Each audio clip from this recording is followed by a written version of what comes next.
दोस्तों, वैसे तो हिंदू धर्म में सैकड़ों जातियां हैं और सभी जातियों के अपने अलग अलग रीति रिवाज हैं। हिंदू धर्म में मृत्यु के बाद सबको जलाने की परंपरा है, लेकिन हिंदू धर्म में नवजात शिशुओं को मृत्यु के बाद जलाया नहीं जाता है, बल्कि उन्हें दफन किया जाता है। यदि किसी स्त्री का गर्भपात हो जाए या फिर किसी शिशु का जन्म के बाद 2 वर्ष की आयु किसी बालक या बालिका की मृत्यु हो जाती है तो उसे जलाने की बजाय जमीन में गड्ढा खोदकर दफनाया जाता है। 10 वर्ष की आयु से अधिक उम्र के बच्चों का विधिवत अंतिम संस्कार किया जाता है। असल में जब मनुष्य जन्म लेता है तो वह 2 वर्ष की आयु तक दुनियादारी और इस संसार की मोह माया से अलग रहता है। ऐसी स्थिति में उस शरीर में विराजमान आत्मा को उस शरीर से कोई भी मोह नहीं होता।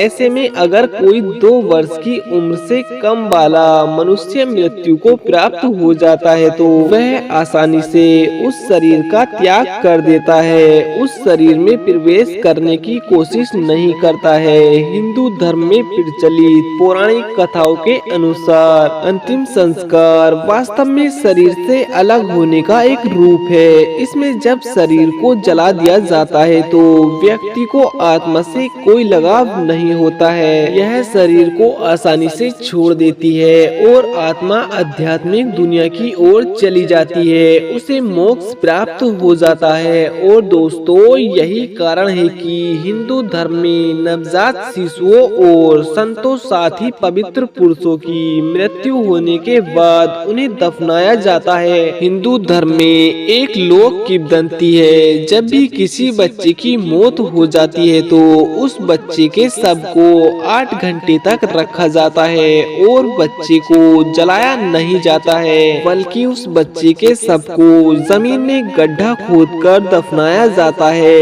हिंदू धर्म में यह भी बताया गया है कि शिशु के अलावा संत पुरुष महात्माओं को भी मृत्यु के बाद दफनाया जाता है, क्योंकि ऐसा मनुष्य अपनी कठोर तपस्या और आध्यात्मिक प्रशिक्षण के बल पर अपने शरीर की सभी इंद्रियों पर नियंत्रण पा लेता है और पंच दोष यानी काम, क्रोध, लोभ और अहंकार पर विजय पा लेता है। ऐसे में उस शरीर का आत्मा से कोई लगाव नहीं रह जाता है। जब ऐसे मनुष्य की मृत्यु हो जाती है तो वह बिना किसी बाधा के अपने शरीर को त्याग कर परम धाम को चले जाते हैं। तो दोस्तों, अब दीजिए हमें इजाजत। हम आशा करते हैं कि आपको हमारी यह वीडियो पसंद आई होगी। अगर पसंद आई है तो वीडियो को एक लाइक कर दीजिए और आगे ऐसी वीडियोस देखने के लिए हमारे इस YouTube चैनल को सब्सक्राइब कर लीजिए।